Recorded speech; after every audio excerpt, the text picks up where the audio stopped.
So tonight I want to talk to you about a funny story with Shawn Lane meeting dads. So my friend Keenan Neighbors posted on one of the Shawn videos about how, and he was Shawn's good friend too, about how he brought Shawn home one time with him and introduced him to his dad. And he was like, "Well, hey, Dad, this is Shawn Lane. He's a guitar player." And dads being dads, it was funny because his dad was like, "Guitar player, huh? Well, are you any good?" And Shawn was like, "Well, I mean, I don't know. I guess I am." Not knowing that it was legendary guitarist Shawn Lane. My dad's story was Shawn was playing at Young Avenue Deli when I moved back from Memphis from music school when I was at AIM. And anyway, he had just gotten back from Paris. And this particular time when he got back, when they picked him up from the airport, he had a mohawk and his hair was like very short. And, yes, Shawn Lane had a mohawk at one point in time.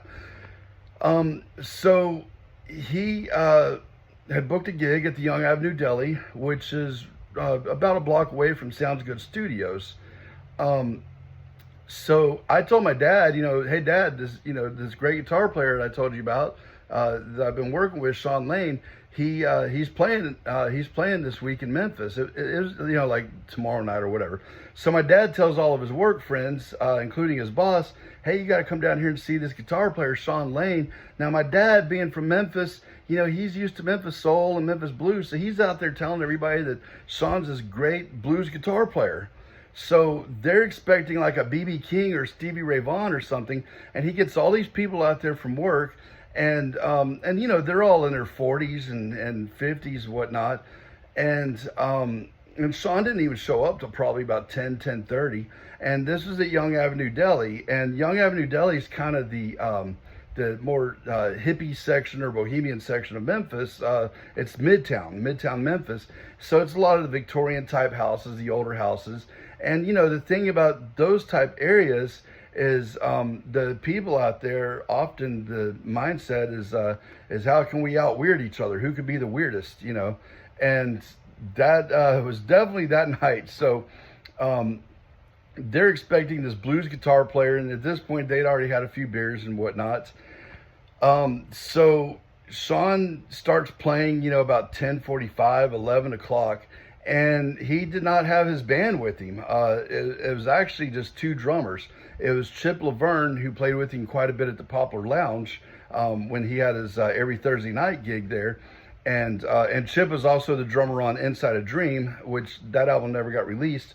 But it was a very avant-garde album. And then he had Les Birchfield, who's also a great drummer. Les owned Sounds Good Studios, the building, and Shawn owned all the equipment. So they were business partners. So anyway, it was just Shawn and two drummers, and mainly Shawn playing keyboards. And he was pretty much recording, he was pretty much playing the stuff from Inside a Dream and just kind of playing around with it. And I think he was recording his dad as well.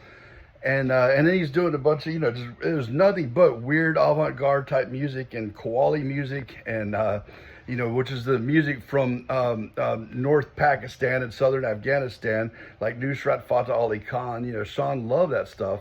And, as a musician, I love it and respect it. And that stuff, a lot of even musicians don't understand that stuff, and it can get kind of weird. And for civilians, they definitely do not understand qawwali music. And Inside a Dream was almost like it was almost like a music for, like, say maybe a horror film or something like that. It was very out there, and very much so piano and drums. So anyway, he plays one 90-minute set, and then he goes over, he's like, "Oh, thank you, everybody. Thank you. Good night." And, and then he comes over to meet my dad, and he's like, "Hey, I'm Shawn. It's so great meeting you, la-di-da." And my dad was like, "You're done playing?" And he's like, yeah, just a quick, 90-minute set, whatever. And he goes to walk off, and my dad's boss was like, "Well, I thought they were just getting warmed up. I didn't understand any of that they were playing." And my dad's like, "Well, I guess it's country music. I'm not really sure what country that's from, but It's something. Anyway, there's all these people that thought they're going to go see a blues guitarist, and they got the very avant-garde side of Shawn. So anyway, that's just one of my many funny stories.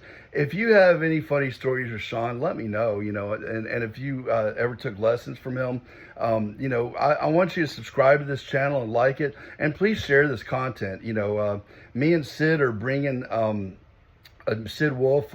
He was also a student of Shawn, but he was my professor at AIM, at the Atlanta Institute of Music, and we're bringing out a whole Shawn Lane method, and we're working very hard at this. We're putting in a lot of effort, so please share our stuff, like, subscribe.